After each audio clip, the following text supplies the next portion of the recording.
Nuestra charla de hoy versará sobre la retina. La retina es la tercera túnica ocular, es la capa neural, la capa encargada de recibir la luz, los colores, las imágenes, los movimientos y mediante reacciones químicas transformarla en impulsos eléctricos que irán hacia los centros superiores del cerebro.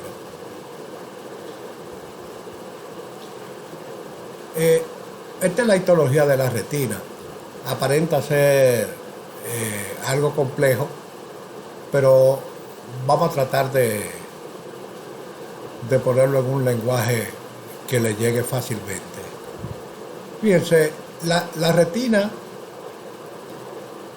consta de dos partes. La primera, el epitelio pigmentario.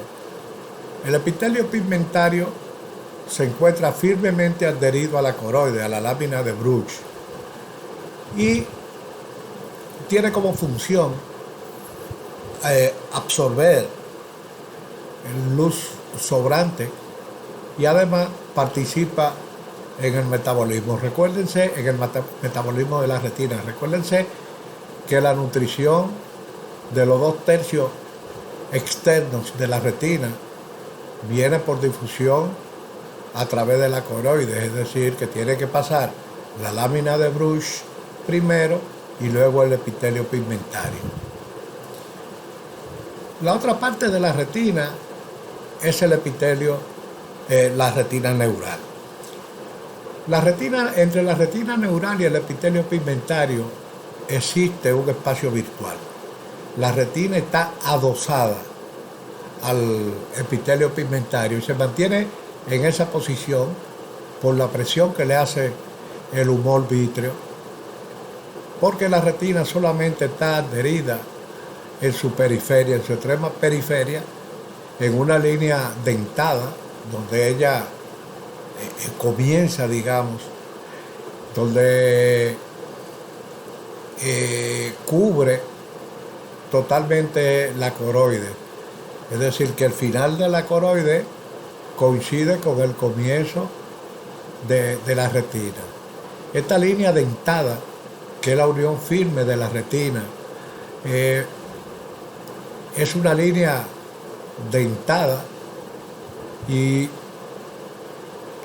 la unión a este nivel, como le digo, es fuerte y sella el espacio virtual que hay entre la retina neural y el epitelio pigmentario.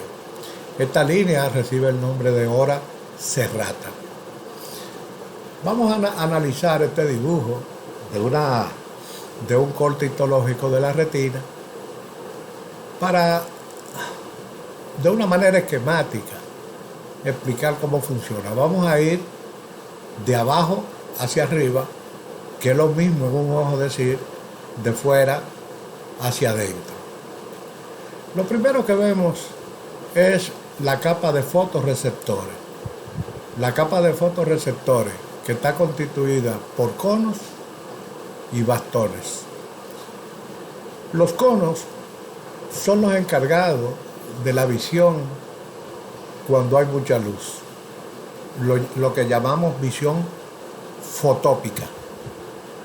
Hay conos de diferentes colores, como veremos, portan diferentes sustancias para los colores, como veremos un poco más adelante. Pero aquí lo importante es que sepan que cuando hay mucha luz se utilizan los conos.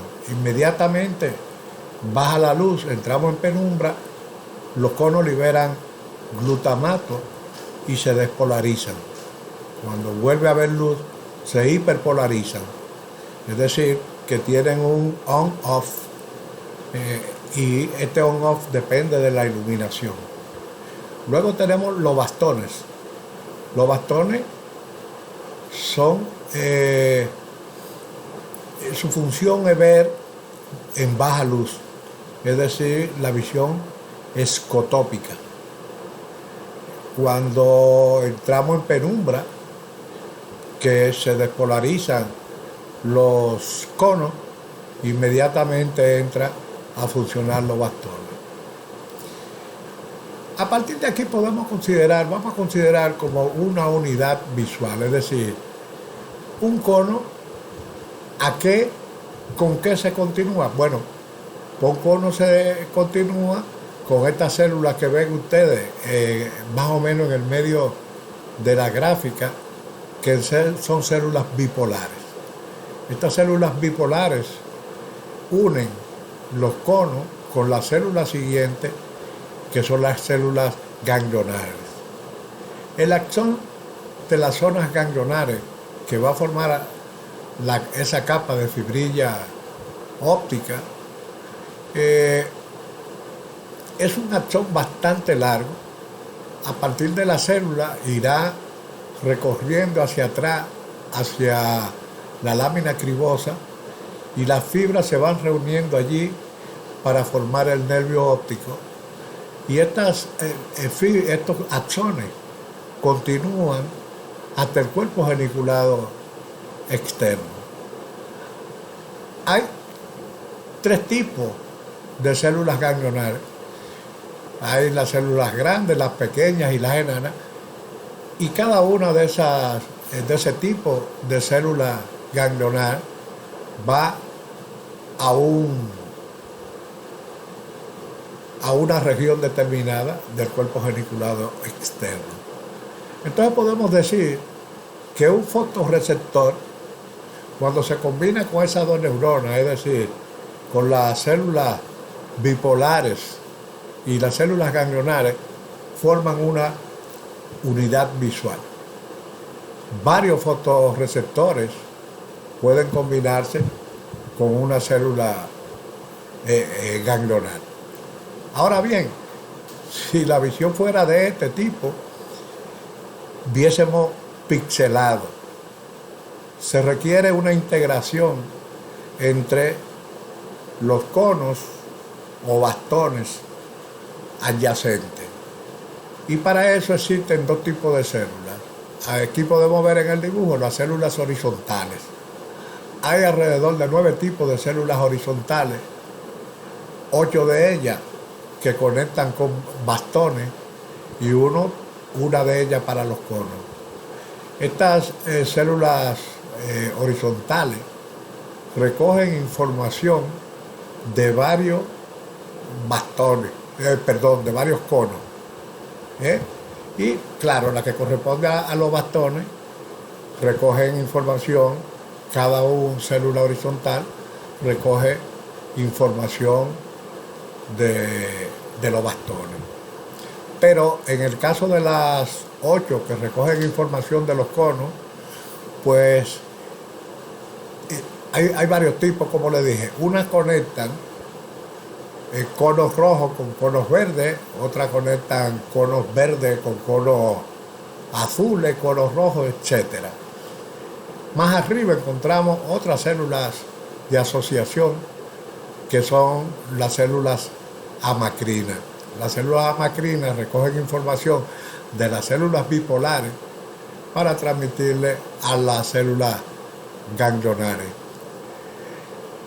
Todo esto en un estuche formado por 2 membranas acelulares, que son la limitante externa y la limitante interna, y unas células que mantienen unidas ambas limitantes, que son las células que pueden ustedes ver ahí, esas células bastante grandes, que son las células de Müller. Recuerden que es muy importante que de los 2/3 del grosor de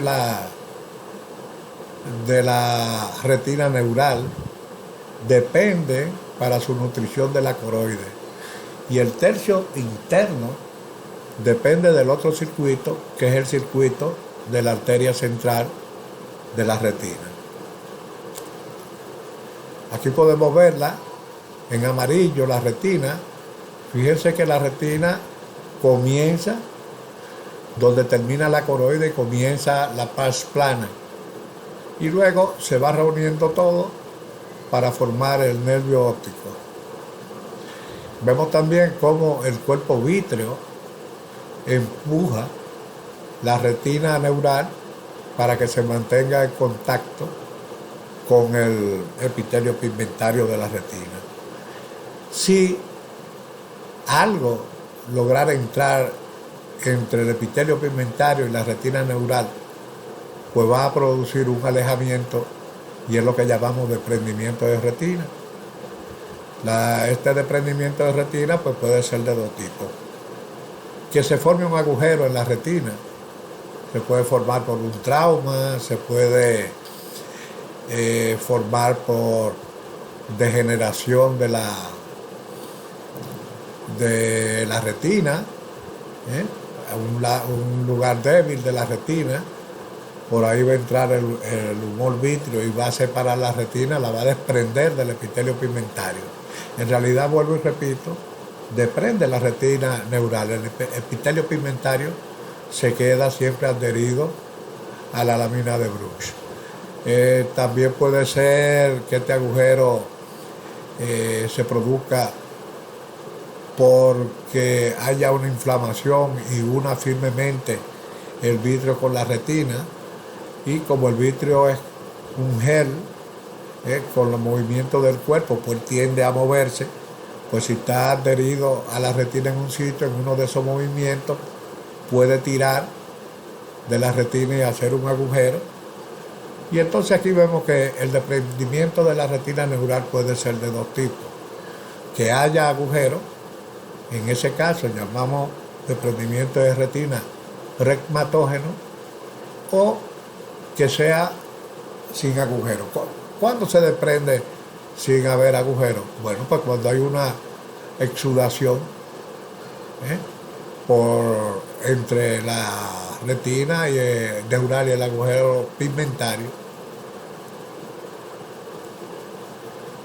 Esto es lo que vemos cuando vemos un fondo de ojo. En realidad estamos viendo la combinación de coroide y epitelio pigmentario, porque la retina es transparente. Vemos en la parte central una zona que difiere ligeramente del resto de la zona. Esa zona que vemos ahí en el mismo centro del globo ocular es lo que llamamos región macular, y su centro, fovea central. Esta es la zona de mayor concentración de conos. Es la zona con la que leemos, con la que tenemos la visión fina, y en la zona donde se perciben los colores, lógicamente, porque los colores solamente se perciben en los conos. Los bastones solamente reciben matices de grises.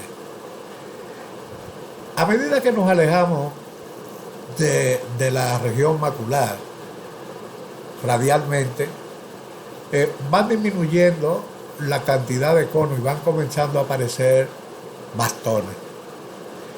Y así sucesivamente, si continuamos caminando hacia la periferia de la retina, ya cuando llegamos al ecuador no encontramos ya ningún cono, todos son bastones. Eso ténganlo muy en cuenta, que nos vamos a referir a ese tema un poco más adelante. Podemos ver también aquí el nervio óptico, ¿no? Y la arteria central de la retina y la vena central de la retina. Este sistema, como le dije, sirve a los dos tercios internos, es decir, desde la capa plesiforme interna hacia adentro, pues la irrigación depende de este sistema. El otro, como ya dijimos, depende del sistema de la coroide. Para examinar la retina tenemos dos grupos de métodos. La usamos, la examinamos desde el punto de vista funcional o desde el punto de vista anatómico. Desde el punto de vista funcional, tenemos muchas maneras de examinar la retina. El principal, el más conocido, mejor dicho, es la agudeza visual. Cuando medimos la agudeza visual de un ojo, de toda esa área que vimos anteriormente, lo único que estamos examinando es la función macular. Esto es muy importante tener en cuenta. O sea, un paciente puede ver 20/20 y todo el resto de la retina está destruido por una patología. Por ejemplo, la retinosis pigmentaria o el glaucoma, donde van afectando el ojo hasta, y por último, afectan la región macular. Ese paciente, si solamente se le toma la agudeza visual, aparenta tener un ojo sano. La agudeza visual, como le decía, tiene diferentes escalones, dependiendo de la visión que presenta el paciente. Tratamos de hacerlo en primer lugar presentándole optotipos, que son esas letras que ustedes ven que ponemos a cierta distancia. Esa distancia tiene que ser acorde con el tamaño de la letra, y los optotipos dicen para qué distancia están elaborados, generalmente para 20 pies. La agudeza visual con estos optotipos es lo que conocemos y anotamos como 20/20. En nuestra zona, en Europa por ejemplo, se usa como mejor agudeza visual el 1, pero también pudiéramos expresarla en porcentaje, B100%, B80%, solamente realizando la operación de dividir el numerador entre el denominador. Si dividimos 20/20, pues nos va a dar 1. Un paciente con una visión 20/40 nos va a dar 0.5, es decir, que el paciente ve la mitad. Mientras mayor sea el denominador, menor es la visión del paciente. Los optotipos vienen tanto para pacientes letrados como para pacientes iletrados. Para los pacientes iletrados, pues tenemos el text de la E. Se pone una letra E, no se le dice al paciente que es una letra E, porque lo primero que él va a decir, mire, yo no sé de letra. Y yo acostumbro decirle que es una mesita de 3 patas y preguntarle hacia dónde apuntan las patas, hacia arriba, derecha, izquierda o abajo. También existe el test de Landau, que son una especie de anillo, donde lo que medimos en realidad del anillo es la apertura del anillo, no el tamaño del anillo, sino la apertura del anillo. Y para niños, pues usamos algunos que tienen dibujitos. Si a los niños se les presenta esto como un juego, es posible tomarle agudeza visual a niños bien pequeños. Usted se pone a jugar con él y le habla de que mire el pececito, el perrito, el patito, etcétera, etcétera.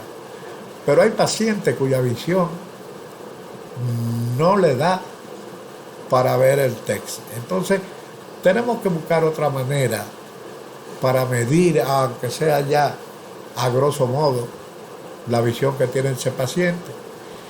Y comenzamos presentándole la mano, presentándole dedos, a ver si el paciente logra ver dedos. Nos le vamos acercando hasta que el paciente nos diga que los ve y lo ponemos a contar dedos. Igual que en lo anterior usábamos el sistema de 20/20, en este caso ponemos paciente cuenta dedos a tal distancia. Medimos la distancia en la que nos hemos colocado. A veces el paciente aún esto no lo ve y entonces regresamos, nos ponemos allá y vemos a ver si el paciente comenzamos a mover la mano a ver si el paciente ve el movimiento de la mano y así mismo nos vamos acercando mientras movemos la mano y así mismo lo hacemos la anotación. Ve movimiento de mano a X distancia. Todavía puede ser mayor la pérdida de visión y el paciente no logra ver la mano, regresamos, no podemos allá y le preguntamos si puede ver algo, el bulto de los otros, y nos vamos acercando a ver si el paciente puede ver bultos. Y así también lo anotamos, paciente ve bulto a tal distancia. Todavía puede ser tan baja la visión que el paciente no pueda ver el bulto, y entonces tomamos un foco, ¿eh? Y ponemos el foco a cierta distancia, se lo acercamos al ojo y le preguntamos si el paciente percibe la luz y la ponemos en diferentes posiciones la luz.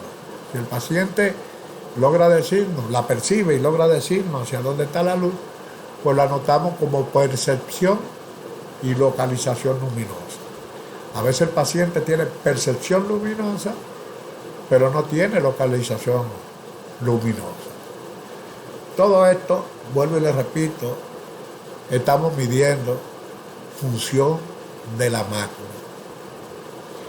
Luego tenemos el reflejo optocinético.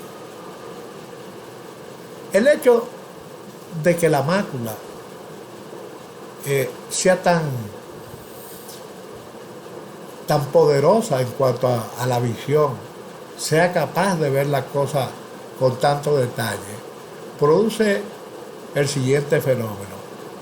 Cuando se ve un objeto, la mácula establece un vínculo visual con ese objeto, como si fuese una línea que la uniera al objeto. Esto se llama fijación y es sumamente importante. Ustedes han tenido ejemplos de la fijación. Por ejemplo, cuando usted va al campo y ve una cerca, si se queda mirando la cerca, notará que los ojos se fijan en un poste de la cerca, y aunque el carro vaya hacia adelante, los ojos siguen mirando ese único poste. Eso es fijación. De la única manera que ustedes pueden ver los postes de la cerca pasándole como en línea es si usted fija la vista en algo que esté más allá de ello. Entonces, fundamentándonos en este principio, en este hecho, utilizamos la prueba de reflejo optocinético en aquellos pacientes cuyo estado mental, por ejemplo, le impide darnos una respuesta, porque ya ustedes vieron que en lo que vimos anteriormente se necesitaba la respuesta del paciente. Entonces, el reflejo optocinético, que se funda en la fijación, vuelvo y les repito, se toma un cilindro que tiene dibujadas rayas muy negras y muy blancas para que haya un contraste de un 100%, rayas de aproximadamente 2 pulgadas, alternadas, negra, blanca, negra, blanca. Imagínense ustedes una lata de aceite pintada verticalmente de rayas blancas y negras. Claro, esto viene industrial, o sea, pero si usted quiere puede hacerlo usted mismo. Y se pone frente al paciente, y se llama la atención del paciente. Se trata de que el paciente mire hacia estas rayas y comienza a darle vuelta al cilindro. Si el paciente tiene visión macular, si el paciente ve fino, aunque él no lo pueda decir, no lo hará ver, porque al momento en que comencemos a mover sin la voluntad de él, los ojos comenzarán a moverse porque se fijarán en una raya blanca o negra y seguirán esa raya y volverán buscando. Cuando esa raya desaparezca, volverán al sitio. De tal manera que si dejamos esto funcionando un rato, cuando lo apagamos, los ojos siguen moviéndose en un instante provocado Así, aunque el paciente no pueda darnos una respuesta, pues ya sabemos que el paciente tiene visión macular. Basado en este mismo principio es el reflejo oculostático. El reflejo oculostático que lo usamos en bebés muy pequeñitos, pues simplemente nos ponemos de pie y tomamos el niño de frente por la axila, lo elevamos y ponemos su cara a la altura de nuestra cara, comenzamos a llamarle la atención, a cantarle, a reír, etcétera, etcétera, y cuando el niño nos está mirando, lo bajamos un poquito rápido. Si el niño ve, el cuerpo baja, cuando usted lo baja, pero los ojitos se quedan mirándolo a usted en la cara, como si estuviese amarrado la visión a la cara. Claro, ya le expliqué lo que es la fijación. Ese reflejo oculostático. Ahora bien, hasta aquí, lo único que nosotros hemos estudiado es función macular. Y esto ténganlo muy en cuenta. Un examen de la vista, el hecho de que un paciente esté viendo 20/20 no habla de salud visual, habla de salud macular. ¿Entendido? El resto, como ya le dije anteriormente, puede estar en problemas, el resto de la retina. Y para saber qué está pasando en el resto de la retina, usamos un examen que se llama campimetría. Algunos le dicen perimetría. Prefiero el término campimetría en vez de perimetría solamente.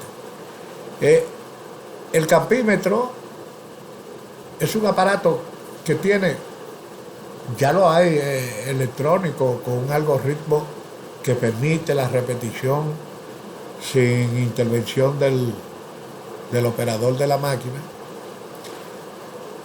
Pero lo primero que se hace con el campímetro es ocupar la mácula en algo para que no interfiera en el examen del resto de la retina. ¿Cómo lo ocupamos? Poniéndole una luz, por ejemplo una luz roja, y pidiéndole al paciente que en ningún momento deje de ver la luz roja. Cuando el paciente está viendo la luz roja, les repito, está ocupando la mácula, y entonces le proyectamos luces de otro color, generalmente un color verde, de determinada longitud de onda, y el paciente, esto necesita la cooperación del paciente, claro, el paciente tiene un timbre para que nos dé un timbrazo por cada punto que él ve, que no sea el rojo, sin buscarlo. Repito, él está ocupado mirando la roja, y cada vez que él ve un punto de eso y marca, en realidad lo que está marcando es un punto de la periferia, y entonces podemos hacer un mapeo de la visión en toda la retina, que no es la mácula. La mácula la examinamos con la agudeza visual. El resto del campo, pues tenemos que usar la campimetría. Hay otros exámenes. Por ejemplo, la electroretinografía. Hay enfermedades que afectan los conos. Por ejemplo, una distrofia de cono. Usted hace el fondo de ojo, usted ve el fondo de ojo total y absolutamente normal, pero como es lógico, si los conos están lesionados, el paciente no verá, no percibirá colores, etc. Igual pudiera ser una patología de los bastones o de la periferia retiniana, como la retinosis pigmentaria, que progresa de fuera hacia adentro y viene quitando visión, pero se conserva la visión central, es decir, el paciente ve 20/20 y está quedando ciego, o el glaucoma.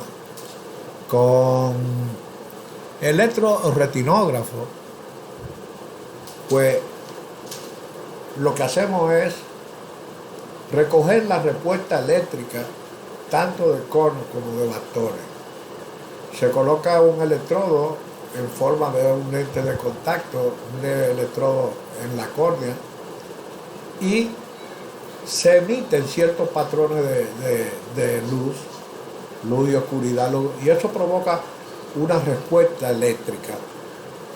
Nos da una gráfica, y esa gráfica, hay una parte de la gráfica que corresponde a la actividad eléctrica de los conos, y hay otra parte de la gráfica que corresponde a la actividad eléctrica de los bastones. Así sabemos si hay funcionamiento o no de ambos. Además tenemos la electrooculografía, porque igual que son la retina neural es importante, pues también lo es importante el epitelio pigmentario de la retina para la salud de la retina, por razones que ya dijimos anteriormente.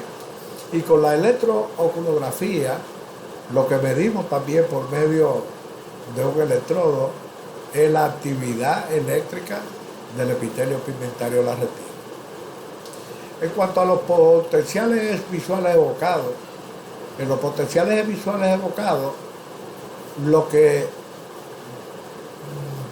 averiguamos, o sea, lo que con este medio lo que sabemos es si esa imagen que se ha producido a nivel del ojo ha recorrido el camino hasta llegar a las zonas donde deben ser recibidas, las zonas finales, que son la corteza primaria, la corteza y la corteza secundaria. La corteza primaria es el área 17 de Brockman, y las secundarias, la 18, la 19 y la 20. Y estas zonas se encuentran a nivel de la cisura calcarina en el polo occipital. Entonces, en este caso, se colocan electrodos en el cráneo, aquí en el polo occipital, y se proyectan al ojo determinados patrones. Si la información ha llegado hasta donde debe llegar, que es esa zona, pues también vamos a tener una respuesta eléctrica mensurable en esa zona. La interferometría debió estar un poquito más arriba en la gráfica, porque corresponde también a la agudeza visual en aquellos casos cuando hay opacidades de medio.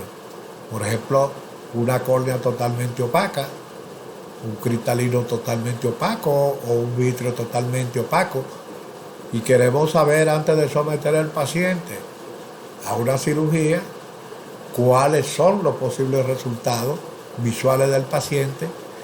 Pues el interferómetro es un aparatito que proyecta una imagen muy potente, capaz de atravesar los medios opacos y que el paciente la perciba. Por ejemplo, una letra determinada se proyecta. Claro, si el paciente logra verlo, pues ya tenemos una idea de que nuestra cirugía tiene un fin. Es decir, tenemos que esperar buenos resultados de la cirugía, porque cuando un paciente tiene una pérdida de visión por opacidad de los medios, pues así como él no ve para afuera, nosotros lo podemos ver hacia adentro, y con la interferometría pues tenemos una idea bastante aproximada de cómo anda funcionando la mácula de ese paciente. La retina también la examinamos desde el punto de vista anatómico, es decir, la visualización de la retina. Y lo podemos hacer con el oftalmoscopio directo. El oftalmoscopio directo es el oftalmoscopio que todos ustedes conocen, el oftalmoscopio que hay en el consultorio, Este oftalmoscopio es muy bueno porque es portable, nos produce una imagen recta y nos produce una magnificación de lo que estamos viendo. Tiene, digamos, dos cositas que son molestias menores, y es que ustedes saben que a mayor magnificación, menor campo. O sea, el campo y la magnificación son inversamente proporcionales, y como vamos a tener una buena magnificación, pues para hacer el fondo de ojo tenemos que barrer con el oftalmoscopio, ir barriendo todo el fondo.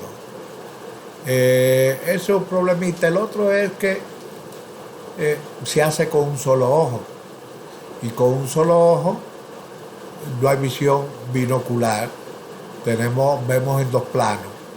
Y entonces, esto al comienzo, ¿eh? Después que usted tiene mucha práctica y esa cuestión, ya su cerebro hace interpretaciones tridimensionales con un solo ojo. Todo depende de lo que yo llamo la práctica crítica. Es decir, no usar un instrumento y conformarse. Siempre podrá dar más. Usted le pone mucha atención.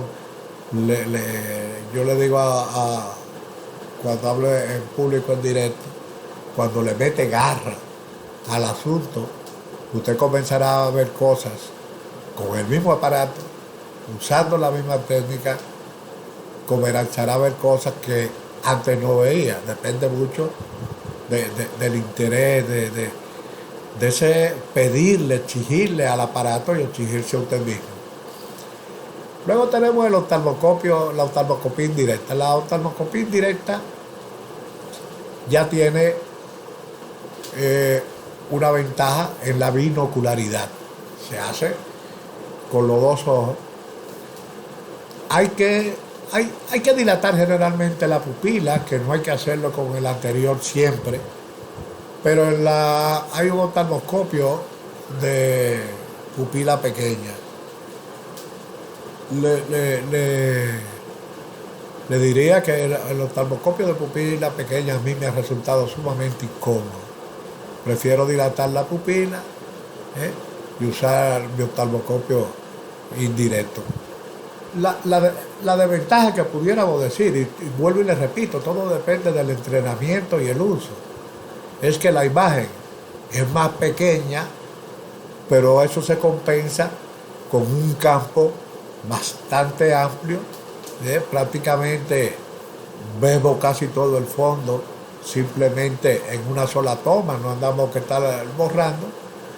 Y al comienzo también hay algo que da un poquito de brega, y es que la imagen es invertida en X, es decir, que lo que vemos arriba y a la izquierda en realidad está abajo y a la derecha. Se comienza dibujando en un papel la lesión y luego girándola, pero ya luego el cerebro, él mismo te dice a ti que lo que tú estás viendo en un sitio donde se encuentra en realidad. El oftalmoscopio indirecto es muy cómodo de usar, mucho más cuando se tienen grandes volúmenes de pacientes. Podemos hacer fondo de ojo también con el biomicroscopio, que es lo que llamamos lámpara de hendidura, y esto le agrega pues una ventaja. ¿Qué ventaja le agrega? Pues la magnificación. Con un biomicroscopio vamos a tener mayor magnificación que el mejor de los oftalmoscopios directos. Y podemos hacer la biomicroscopía con dos tipos de lentes. Un lente que se pone en contacto con el globo ocular. Tenemos que dilatar la pupila, llevar el paciente al biomicroscopio, ponerle gotas de anestesia y entonces ponerle contra la córnea el extremo distal del lente del lente que vamos a usar. Esto podemos hacerlo, por ejemplo, con el lente de el lente de Goldman, que quizá el lente más usado, pero también podemos hacerlo con un lente de campo amplio. Hay algunos pacientes que esto es prácticamente imposible hacer. Y hay algunos pacientes que pueden haber alguna condición corneal donde no es recomendable ponerle un lente de contacto. Entonces podemos hacer el mismo fondo de ojo con una lente que no tengamos que ponerla en contacto con el globo ocular, como es el lente de Volker o el lente de Ruby. Ningún método de fundoscopía está por encima del otro. Se complementan uno con otro. Es decir, pasamos fácilmente de estar haciendo una oftalmoscopía directa, ver la necesidad o querer cierta información que lo tenemos mejor con una oftalmoscopía indirecta, y luego ahí nos convencemos de que vamos a necesitar un fondo de ojo en el biomicroscopio y lo hacemos los tres, no pasa nada. Luego tenemos un estudio importantísimo que es la fluoresceíngrafía o angiografía fluoresceínica. Con la angiografía fluoresceínica vamos a estudiar la parte vascular del ojo. Inyectamos en una vena del antebrazo, inyectamos fluoresceína sódica. Entonces, con la pupila dilatada, hay un aparato que nos va a registrar lo que está pasando en el fondo. Este aparato tiene una serie de filtros. Que nos van a eliminar todo el color rojo que ustedes vieron ahorita, que es como se ve la retina, y se va a ver negro. ¿Por qué? Porque tiene un filtro que va a hacer que la fluoresceína se vea blanca. Entonces usted va a ver cómo la fluoresceína, que la vamos a ver blanco, va llenando, primero la arteria central de la retina, va llenando la parte capilar, luego la parte capilar venosa, etcétera, etcétera. Se supone que en este estudio todo lo que vemos blanco viene del interior de un vaso sanguíneo. No hay otra manera de encontrar fluoresceína en otro sitio. Entonces, con esto podemos ver vasos de neoformación que sean tan finos como para que lo pasemos por alto en un fondo de ojo normal. Podemos ver microaneurismas, podemos ver filtraciones de colorantes a través de algunos vasos, y esto hace que este estudio sea un estudio fundamental en los pacientes diabéticos. El paciente diabético aún no haya desarrollado la retinopatía diabética, debe hacerse una angiografía fluoresceínica que nos va a quedar, en caso de que dé totalmente anormal, pero nos queda como un documento de referencia para de ahí en adelante repetirla cada X tiempo, si no hay ningún problema. Me parecería 2 años, me parecerían bien, y es la única manera de tener un registro que nos diga qué tiempo tiene una retinopatía fluoresceínica. Ya cuando hacemos una angiografía fluoresceínica y tenemos, por ejemplo, una retinopatía diabética, pues nos da el grado de esa retinopatía, y en el caso de que tengamos o decidamos que vamos a hacer una fotocoagulación con el láser, pues la ponemos de guía ahí al lado del láser, porque vamos a ver en la angiografía fluoresceína fluoresceínica, cosas que no vamos a ver a través del láser, del fondo de ojo que estamos haciendo con el láser, pero sí la encontramos en la angiografía fluoresceínica y podemos fotocoagular esa zona. Por último, dentro de los exámenes anatómicos, tenemos la retinotomografía u OCT, que es un examen maravilloso. Nos permite hacer cortes ópticos de la retina muy parecido al corte que se hace con un micrótomo en una patología, en un examen de patología. Es decir, cuando hacemos una retinotomografía, ya sea de la zona que nos interese, porque vemos un tumor, porque vemos alguna anormalidad en la retina, el gráfico que nos da es parecido, todavía no se ha llegado, pero se llegará a la exactitud al dibujo que vieron primero de las diferentes capas de la retina, y aquí podemos ver si hay algún problema en el epitelio pigmentario, en la zona que hagamos la retinotomografía, vemos la retina, determinamos si hay algo en esa zona que nos esté levantando la retina del neural, nos la esté despegando el epitelio pigmentario, si es sólido, si es líquido. Podemos ver quistes, podemos examinar, diferenciar muy fácilmente un agujero macular, diferenciarlo de un pseudo agujero macular. En fin, dentro de los estudios anatómicos es maravilloso. Pero todos estos estudios que le he presentado se complementan uno con otro, es decir, ninguno excluye lo demás. Vamos a hablar, cuando hablamos de la visión, lógicamente, hablamos de la luz. ¿Qué es la luz? Esa pregunta se la hicieron los antiguos filósofos griegos. Y hubo muchísimas, claro, hubo opiniones, cada cual tenía la opinión. La primera opinión que se dio sobre la luz, de la que queda constancia, era que la luz la producían los ojos e iluminaban las cosas, y por eso la veíamos. Luego se pasó a que no, que la luz venía del exterior y que eran piezas, partículas.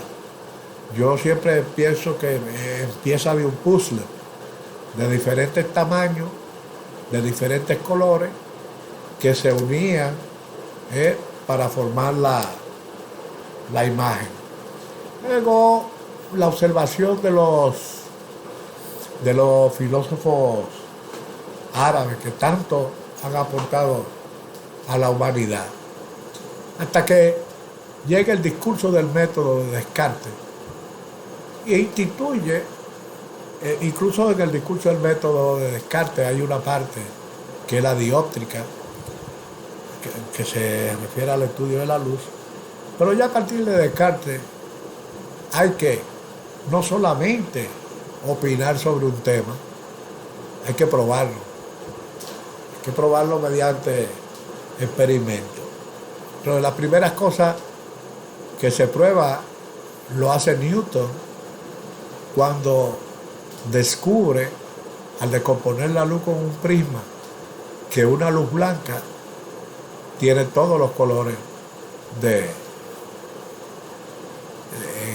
que vemos, tiene una serie de colores, que la luz blanca no es blanca, pero que todos esos colores, y lo probó, cuando se combinaban volvían a dar luz blanca. Aquí, ya que en una etapa ya científica, salen dos ideas fundamentales de la luz, que era una onda y otro que se adherían al concepto de que la luz eran unas partículas. Comenzaron a hacer pruebas, porque había que explicar una serie de cosas. ¿Qué hay que explicar con relación a cualquier teoría sobre la luz?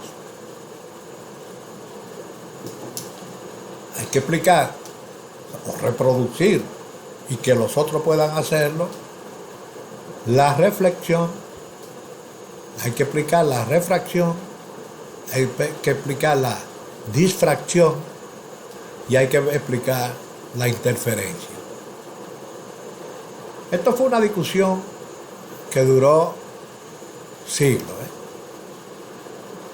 La división entre los que seguían una teoría y los que seguían la otra, y hacían sus pruebas, etcétera, oponían los resultados, el otro le buscaba, porque hasta que hubo que llevarlo a un congreso mundial, y en el congreso mundial, como si fuera un concurso, le dieron la primacía a la teoría de que eran ondas. Pero había un problema, y es que las ondas, por ejemplo las ondas sonoras o las ondas que se producen en el agua, necesitan un medio para transmitirse. Y para que se pudiera seguir con la teoría de la luz como una onda, y explicar por qué podía venir del Sol a través del espacio, si era una onda y no había un medio entre la Tierra y el Sol.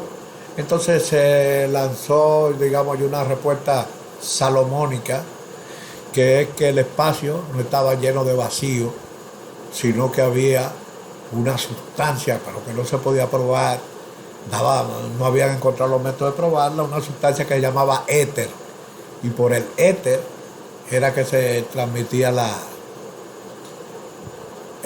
luz. A regañadientes los otros tuvieron que aceptarla. Sin embargo, llega Max Planck y descubre la física cuántica. Y cuando descubre la física cuántica, comienza a encontrar respuestas a muchas cosas, entre ellas la naturaleza de la luz. Y descubre y prueba que en realidad la luz son corpúsculos, pero que transitan en forma de onda, es decir, que ambos tenían razón. Se unifica la teoría de la naturaleza de la luz. Entonces, lo que se oponía a que decían que, bueno, pero si es partícula, ¿cuál es el peso de esa partícula? Pues la física cuántica establece que son partículas de masa cero. Imagínense ustedes un fotón, que es una partícula energética de masa cero, viaja en forma de onda, pero dependiendo de su energía, hace ondas mayores y otros hacen ondas menores. Es decir, que hay fotones que transitan con diferentes longitudes de onda. Y se descubrió también que el fotón vibra en la frecuencia que se mide en Hertz. Entonces vamos a tener fotones con diferentes longitudes de onda y con diferentes grados de vibración. Todo esto forma parte de lo que se llama espectro electromagnético. El espectro electromagnético es amplio. Los rayos X, los rayos gamma, los rayos ultravioleta, los rayos infrarrojos, etc. Pero de este espectro electromagnético, el ojo humano solamente está hecho para percibir una banda que va desde los 400 a los 700 nanómetros. Fuera de ahí no podemos ver nada, es decir, que el universo y el entorno está lleno de luces que no podemos ver. Por ejemplo, una culebra puede ver los rayos infrarrojos. Nosotros solamente nos queda ver lo que queda entre el azul y el rojo. Todo lo que quede en esa gama lo podemos ver los humanos. Esto es lo que llamamos espectro visible. Y ya que hablamos de colores y hablamos de Newton, sucede que solamente hay tres colores fundamentales. Los tres colores cuyas mezclas van a conformar todos los colores que conocemos. Esto se hace mediante tres sustancias. El cianolave para el azul, el eritrolave para el rojo y el clorlave para el verde. Entonces tenemos conos especializados en cada uno de estos colores. Se necesita, por ejemplo, que un fotón de determinada longitud de onda y determinada frecuencia incida sobre uno de estos colores y lo active. Pero el fotón, la longitud de onda que excita el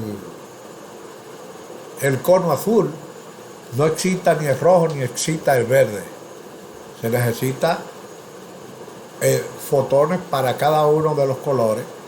Y entonces, mediante las células horizontales y las células amacrinas, es que estos colores se pueden mezclar.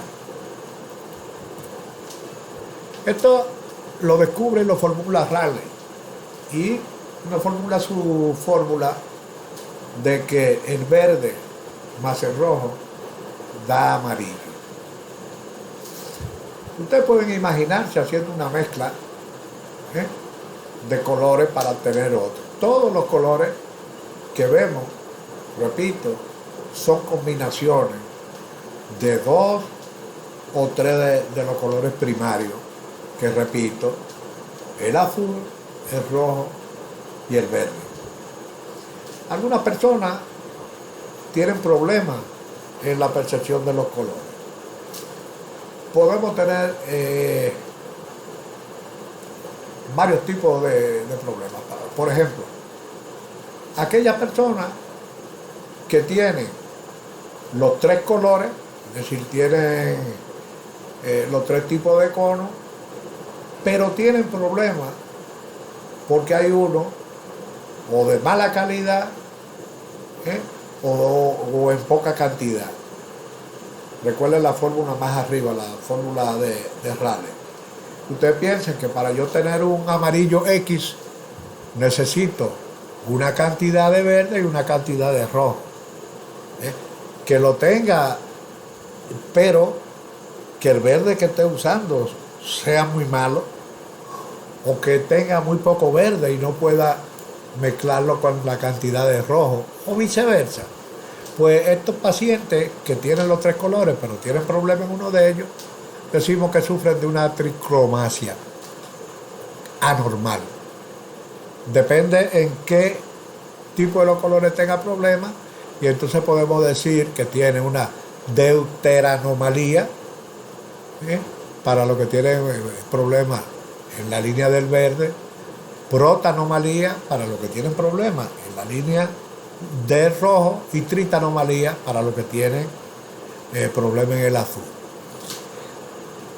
Fíjense el sufijo anomalía en los tres casos, pues se refiere a que tiene los tres tipos de colores. Diferente este sufijo, anopía o anopia, que son aquellos pacientes que producen un defecto de la visión que en lo que tienen solamente dos de los colores primarios. Esto se llama dicromatopsia. El paciente puede faltarle el verde, tiene una deuteranopia, puede faltarle el rojo o puede faltarle el azul. El paciente que tiene uno solo, es decir, que le faltan dos, no percibe colores. Esto se llama acromatopsia. Solamente ve tonalidades de grises. De todas las alteraciones en la percepción de colores, la más importante es el daltonismo. Puede haber un daltónico con una tricomasia o puede haber un daltonismo producido por una dicromatopsia. Y claro, la cromatopsia no hay que hablar, ahí no hay daltonismo, ahí lo que no hay es percepción. Es decir, algunos pacientes confunden el color verde con el rojo, o no perciben el color verde o no perciben el rojo. Ese es el tipo de daltonismo. En la práctica, ese es el único defecto ocular que realmente buscamos. La cromatopsia es rara, pero el daltonismo es frecuente. En la práctica usamos un método muy simple, que es el test de Ishihara. El test de Ishihara es un pequeño libro que tiene diferentes láminas y esta lámina está compuesta de muchos colores, muchos circulitos de diferentes colores, y ponemos al paciente a leerla y vamos anotando qué él ve en cada uno de estos círculos. Ve el 21, ve el 74, ve tal, y lo vamos anotando.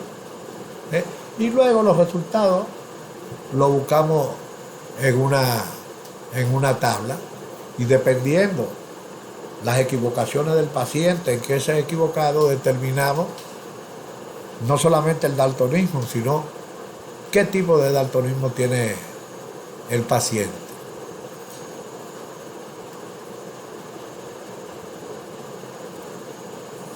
Perdón. Los defectos de la percepción de colores son enormes, son inmensos. A veces pequeños cambios de tonalidades que las damas son mucho más propensas a detectarlo, pero este tipo de detección que no tiene esa utilidad práctica, pues se hace en laboratorios especializados, no en la práctica común. En la práctica común, como les digo, con el test de Ishihara tenemos. En la retina podemos encontrar defectos congénitos que no son hereditarios, como la presencia de fibras mielínicas o el coloboma de retina. Son errores que se producen durante la diferenciación. Recuérdense que la diferenciación termina en el momento del nacimiento. Pero a veces ocurren errores, y dependiendo del tipo de error en esa diferenciación, podemos saber más o menos la fecha embrionaria en la que se produjo el error. Pero estos defectos no son heredables, no son hereditarios.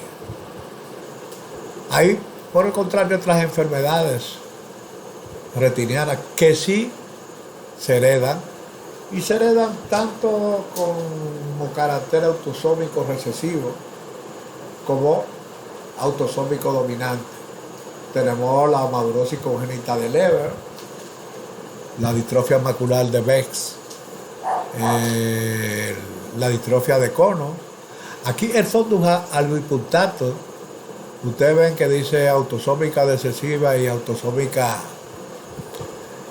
recesiva y dominante. Pero aquí lo que ha habido que se han puesto en un solo título dos patologías diferentes, que es el fundus albipuntatus y la retinitis albesen. El fundus albipuntatus se hereda como autosómica dominante y la retinitis albesen como autosómica recesiva. Pero visualmente, oftalmoscópicamente, son sumamente confundibles.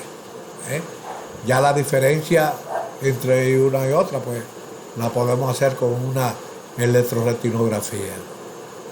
Luego tenemos el albinismo, la retinosis pigmentaria, el síndrome de Groenblatt-Stramberg o pseudosarcoma elástico. Hay patologías retinianas congénitas pero adquiridas. Estas patologías retinianas congénitas adquiridas nos interesan las de tipo infeccioso. Hablamos de las enfermedades TORCH, toxoplasmosis, rubeola, citomegalovirus y el herpes virus. ¿Por qué puede el niño nacer con una retinitis infecciosa de este tipo? Porque estas 4 enfermedades pueden atravesar la membrana placentaria, cuestión que no la hacen todas las enfermedades. Hay que tener muy en cuenta esto en los niños pequeñitos que presentan una pupila de color blanca. Esto se llama leucocoria. No es patognomónica, lógico, de las enfermedades TORCH, pero hay que llamar inmediatamente la atención del especialista en el caso que se vea la pupila blanca, porque si bien puede ser una catarata, pues puede ser una retinitis por cualquiera de estas enfermedades, así como pudiera ser un tumor como el retinoblastoma. Hay patologías retinianas adquiridas no infecciosas, como el desprendimiento de retina, que ya habíamos hablado anteriormente, la retinopatía del prematuro, que se explica con lo que dije antes, la retinopatía del prematuro. O sea, terminando la diferenciación al momento de nacer en un niño de 39 semanas, pues lógicamente cualquier niño que nazca muy por debajo de esta semana tendrá algún grado de indiferenciación ocular. Mientras más prematuro, mayor indiferenciación, lógicamente. Y un niño de 26 semanas, pues tiene todavía un alto grado de indiferenciación en el último sitio que sufre la diferenciación ocular, que es en la retina. También tenemos la retinopatía hipertensiva, la retinopatía diabética, muy frecuente, muy terrible. Los pacientes afectados por la diabetes no siempre van al oftalmólogo con la frecuencia debida, no siempre son, en muchos casos, enviados con la frecuencia debida por el médico tratante de su diabetes, que debe ser responsable de que el paciente vaya al oftalmólogo. Y cuando se recibe la retinopatía diabética, se recibe ya un grado de retinopatía diabética en condiciones donde preservar la visión es sumamente difícil, sumamente complicado. Y como ya le había dicho anteriormente, la clave de la retinopatía diabética, como la clave de cualquier enfermedad, primero tratar de prevenirla y luego tratarlas en los estadios más tempranos. Pero cuando recibes una retinopatía diabética con neoformaciones, con hemorragia, con exudados duros, exudados blandos, con un gran compromiso de la mácula, intentamos hacer lo máximo, pero la mayoría de las veces son medidas heroicas, que hay que hacerlas porque un oftalmólogo no se da por vencido nunca. Y tenemos la retinopatía de Purcher, que son la serie de fenómenos que se presentan a nivel de retina cuando el ojo sufre una contusión. Aquí hago una pequeña nota sobre el retinoblastoma. El retinoblastoma es el tumor de retina maligno más frecuente en niños. Y hay que tenerlo muy en cuenta. Como le dije anteriormente, produce leucocoria. Y hay que llamar la atención al médico general sobre este tema, sobre que la leucocoria puede ser una catarata, que digamos que es la causa más fácilmente solucionable de las leucocorias, pero en el retinoblastoma, que pudiera ser también un retinoblastoma, pues ya lo que se trata no es solamente de la visión del bebé, que es sumamente importante, sino que se trata de la vida del bebé, porque la historia natural de un retinoblastoma es la invasión del nervio óptico y su continuación hasta el cerebro y la muerte.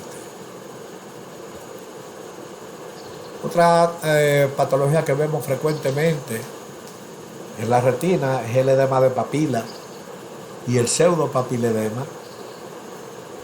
La papila es un edema, el papiledema es una inflamación, es un edema no inflamatorio de la cabeza del nervio óptico, que se debe a un aumento de la presión dentro de la cavidad craneana, por la razón que sea. Cuando aumenta la cavidad, la presión dentro de la cavidad craneana, pues como hay una dificultad del retorno venoso, por una presión mayor que en el ojo, pues hay travasación de líquido. Puede haber un edema que no sea por esta causa, que fuera de origen inflamatorio, pero el edema de origen inflamatorio necesariamente quita, disminuye marcadamente la agudeza visual, lo que no hace el papiledema. En los casos de pseudopapiledema, pues hay un aumento de la presión del líquido cefalorraquídeo, pero solamente en la vaina que cubre el nervio óptico.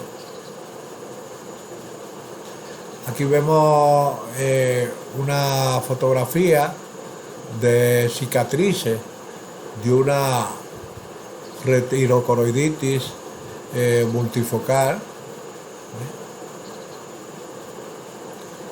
Aquí podemos ver una periflebitis severa.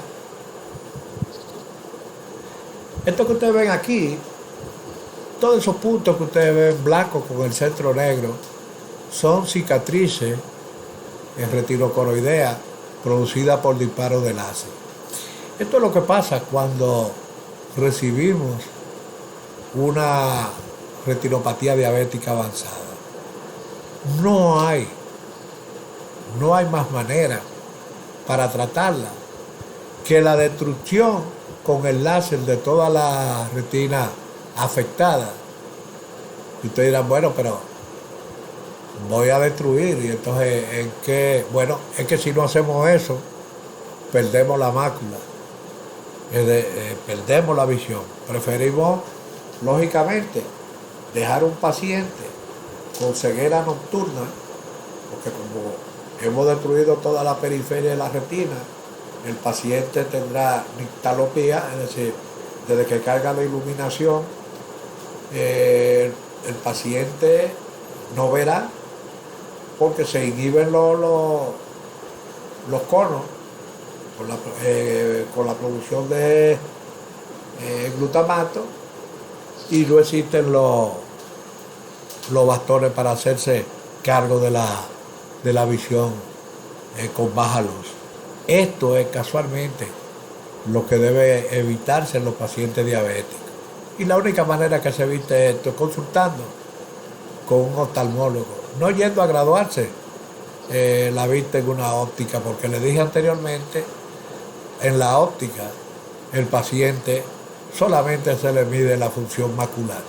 Este mismo paciente que ustedes ven aquí con una destrucción total, si le medimos la función macular, la mácula aquí, aunque está lesionada, pero tendrá una agudeza visual, posiblemente una agudeza visual aceptable, que nos permita creer que todo está marchando bien. Esto que vemos aquí es un granuloma en la retina, producida por un toxocara, con la mala suerte de que, como ustedes ven ahí, en la mácula. Pues hemos terminado por hoy. Mañana hablaremos acerca de las vías visuales y aprovecharemos también para hablar sobre otro tema. Adiós.